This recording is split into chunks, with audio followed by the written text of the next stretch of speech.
DYFI പ്രതിഷേധങ്ങൾക്കിടയിലും Rahul Mamkootathil ഉദ്ഘാടന പ്രസംഗം നടത്തുകയാണ്. ജില്ലാ സെക്രട്ടറിയും നമ്മുടെ ഈ പ്രദേശത്തിന്റെ ആകെ നേതാവുമായ പ്രിയപ്പെട്ട ശ്രീ മുജീക്ക, മറ്റ് നിരവധി ആളുകൾ, കോൺഗ്രസിന്റെ, യൂത്ത് കോൺഗ്രസിന്റെ, ലീഗിന്റെ നേതാക്കന്മാര്, നിരവധി ആളുകളുണ്ട്. അതുപോലെ തന്നെ ഏറ്റവും പ്രിയപ്പെട്ട രായിലെ പ്രിയപ്പെട്ട സഹോദരൻ, രായിരി എന്ന് കേൾക്കുമ്പോൾ തന്നെ ചിലർക്ക് ഇന്ന് ഭ്രാന്തളകാണ്, ഒന്നും ചെയ്യാനില്ല. രായിരിയുടെ ആ സ്നേഹം, മതേതരത്വത്തോടുള്ള ആ സ്നേഹം, ഇവരൊക്കെ എത്രയൊക്കെ തുള്ളിച്ചാടിയാലും അതിങ്ങനെ തുടർന്നുകൊണ്ട് തന്നെ ഇരിക്കും, തുടർന്നുകൊണ്ടിരിക്കുമെന്നുള്ള കാര്യത്തിൽ ഒരു തർക്കമുണ്ട്.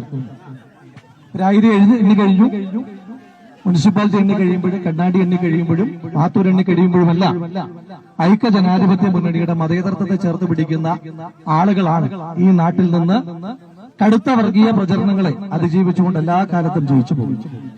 നമ്മുടെ മണ്ണിന് ഒരു പ്രത്യേകതയും, അതെല്ലാ കാലത്തും വർഗീയതയെ ചെറുത്തു തോൽപ്പിച്ച് മതേതരത്വത്തെ ചേർത്ത് പിടിക്കുന്ന നാടാണ്. ആ മതേതരത്വത്തെ ചേർത്ത് പിടിക്കുമ്പോൾ തന്നെ ഈ നാട്ടിൽ വികസനം എത്തിക്കുക എന്നുള്ളത് നമ്മുടെ ഓരോരുത്തരുടെയും ഉത്തരവാദിത്വമാണ്. ഞാൻ പാലക്കാടിന്റെ MLA ആകാൻ നിങ്ങൾ ഓരോരുത്തരും ഒരവസരം തന്നതിന് ശേഷം 10 മാസമാകാം.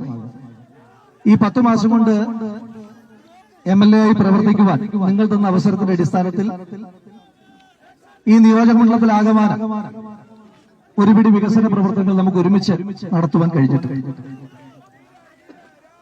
പലപ്പോഴും സംസ്ഥാന സർക്കാർ എന്തുകൊണ്ടൊക്കെയോ പാലക്കാടിന്റെ MLA യോട് പ്രത്യേക ഇഷ്ടമുള്ളത് കൊണ്ടായിരിക്കണം ബാക്കി എല്ലാ 139 MLA-മാർക്കും കൊടുക്കുന്ന ഫണ്ട് ഇവിടെ തരാറില്ല. നവകേരള സദസ്സിന്റെ ഒരു ഫണ്ട് അലോക്കേഷൻ വന്നപ്പോ കേരളത്തിലെ എല്ലാ MLA-മാർക്കും ഏറ്റവും ചുരുങ്ങിയത് 7 കോടി രൂപ വീതം കൊടുത്തു. എല്ലാ പാലക്കാട് MLA-മാർക്കും കൊടുത്തു. പക്ഷെ പാലക്കാടിന്റെ MLA-ക്ക് മാത്രം ആകെ 5 കോടി 10 ലക്ഷം രൂപയാണ്. നമുക്ക് പരാതിയില്ല, പരിഭവങ്ങളില്ല.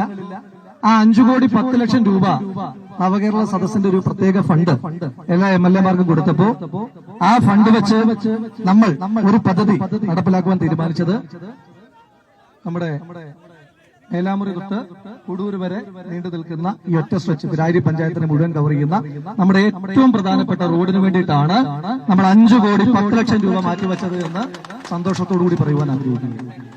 ആ 5 കോടി 10 ലക്ഷം രൂപ വെച്ച് നമ്മുടെ പ്രായരിയുടെ ഹൃദയഭാഗത്തൂടെ കടന്നു പോകുന്ന ഈ റോഡിന്റെ ഇരുവശങ്ങളും സൗന്ദര്യവൽക്കരിച്ച് അന്താരാഷ്ട്ര നിലവാരത്തിലേക്ക് സൈക്കിൾ ട്രാക്കും അതുപോലെ തന്നെ നടപ്പാതയും അതുപോലെയുള്ള ബ്യൂട്ടിഫിക്കേഷൻ പ്രോസസ് അടക്കമുള്ള കാര്യങ്ങളുമായി 5 കോടി രൂപയ്ക്കാണ് നമ്മളതിനെ സൗന്ദര്യവൽക്കരിക്കുവാനായിട്ട് മുന്നോട്ട് പോകുന്നത്. ഇവിടെ ഒരു MLA ആയി ഐക്യ ജനാധിപത്യ മുന്നണി എനിക്ക് മത്സരിക്കുവാൻ ഒരു അവസരം തന്ന് പാലക്കാട് വന്ന് വോട്ട് ചോദിക്കുമ്പോൾ ഞാൻ കണ്ട ഏറ്റവും പ്രധാനപ്പെട്ട പ്രയാസങ്ങളിലൊന്ന്, കല്യാണങ്ങൾക്കും അതുപോലെ തന്നെ വീടുകളിലെ ഫംഗ്ഷനും ഒക്കെ പോകുമ്പോൾ സ്വാഭാവികമായിട്ടും പാലക്കാട് ഒരു ഹെഡ്ക്വാർട്ടേഴ്സ് അസംബ്ലി ആയതുകൊണ്ട് ഇവിടുത്തെ ഓഡിറ്റോറിയങ്ങൾക്കൊക്കെ വലിയ റെന്റാണ്.